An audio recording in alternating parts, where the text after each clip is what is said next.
आपदा से जूझ रहे हिमाचल प्रदेश में सेब सीजन भी जारी है। इसी बीच अडानी समूह को बाजार में शामिल हुए केवल 10 दिन का समय ही हुआ है, लेकिन समूह की ओर से तीसरी बार रेट लिस्ट में फेरबदल कर दिया गया।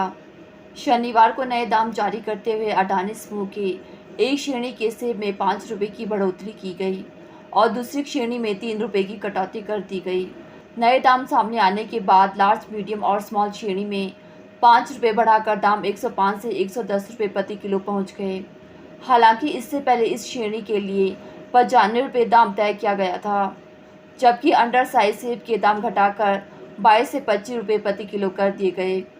कंपनी ने 24 अगस्त से प्रदेश में सेब की खरीद शुरू की थी। हिमाचल प्रदेश में सेब बागवानी में कंपनियों के द्वारा जो सेब के दाम तय किए जाते हैं उसके लिए जो है कोई ऐसे कड़े नियम होने चाहिए जिससे कि हम किसानों बागवानों का शोषण ना हो सके। मैं आपको बताना चाहता हूँ हिमाचल प्रदेश में 18 कंपनियां जो है वो इस वक्त काम कर रही है, जिसमें कि सबसे बड़ा ग्रुप जो है अडानी ग्रुप है। और वो जब नया दाम तय करता है अडानी ग्रुप, तो सारी कंपनियां उसके पीछे भी दाम तय करती है, उसके बाद ही तय करती है। और किसी का 1 रुपये ऊपर, किसी का 1 रुपया नीचे, किसी अलग अलग ग्रेड में, इस तरह के उनके दाम होते हैं। और उन दामों के तय होने में जो प्रक्रिया होती है वो किस आधार पे तय होती है ये हमें अभी तक समझ नहीं आया। हम किसानों बागवानों को पूर्व की सरकार में पिछले वर्ष जब एक आंदोलन हुआ था, खासकर अडानी ग्रुप के सभी स्टोर्स के बाहर किसानों बागवानों के द्वारा, उस वक्त एक हाई पावर कमेटी बनाई गई थी जिसका सदस्य मुझे भी बनाया गया था। और उसमें जितनी बैठकें हुई उन बैठकों में जो है वो निर्णय नहीं निकल पाया कि इसका किस तरह से समाधान निकाला जा सके, क्योंकि पिछले बार क्रॉप ज़्यादा थी। और जितनी बार भी वो बैठकें होती थी अडानी ग्रुप जो है वो 2 रुपये हर बैठक में जो है कम रेट कम करके जो है पूरी मार्केट को जो है वो पूरे देश में क्रैश करने की जो है एक नाकाम कोशिश करती थी, और जिससे कि हम किसानों बागवानों को बड़ा नुकसान होता था। और हर बार की यही लड़ाई होती है कि 15 जब सितंबर के बाद दाम तय करते हैं, ये कंपनियां दाम खोलती है तो मार्केट अक्सर जो है वो क्रैश हो जाती है।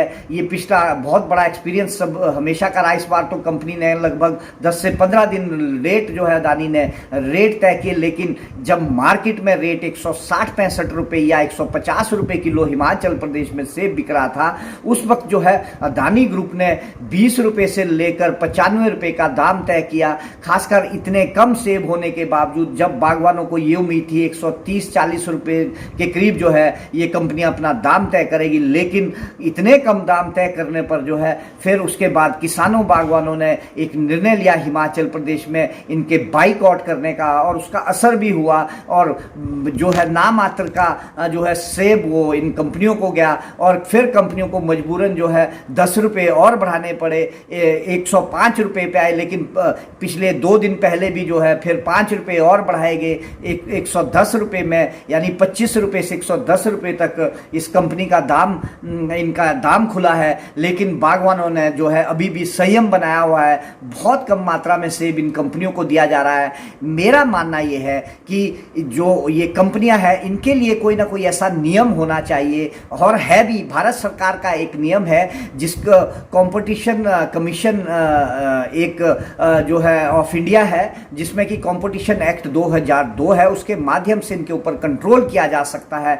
और उसमें सरकार को जो है कड़ा निर्णय लेना चाहिए, खासकर हिमाचल प्रदेश सरकार को, और भारत सरकार को भी इसमें जो है अपनी भूमिका निभानी चाहिए। हम किसानों बागवानों को के शोषण को बचाने के लिए, क्योंकि कंपनियां कभी भी जो है वो काफ़ी कम दाम में जो है खरीदारी करती है, और अपना मुनाफा जो है 8 से 10 गुना कमाने के लिए जो है वो उसको स्टोर करती है। और उसके बाद जो है वो बड़े बड़े मॉल्स में, बड़े बड़े उनके जो आउटलेट्स है वहाँ पर जो है कई गुना मुनाफा कमाने की जो एक प्रक्रिया कई वर्षों से चली है, उसमें हम सबको जो है बड़ा नुकसान होता है। जब भी ये कंपनियां अपने दाम खोलती है उसमें जो है इतना मार्केट क्रैश हो जाती है कि जिससे हमारा नुकसान हो जाता है पूरे देश में, क्योंकि इनका नेटवर्क पूरे देश में होता है।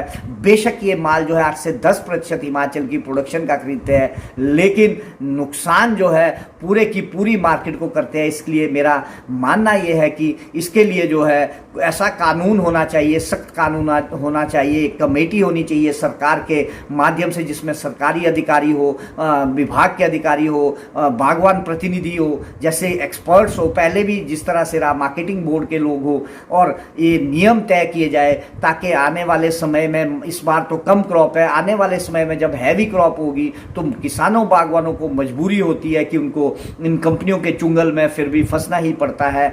हम कंपनियों के भी खिलाफ नहीं है, अगर नियम लागू किए जाए, दाम तय किए जाए, तब सब चीज़ें जो है स्मूथली हो सकती है, मेरा ये मानना है। जय हिंद, जय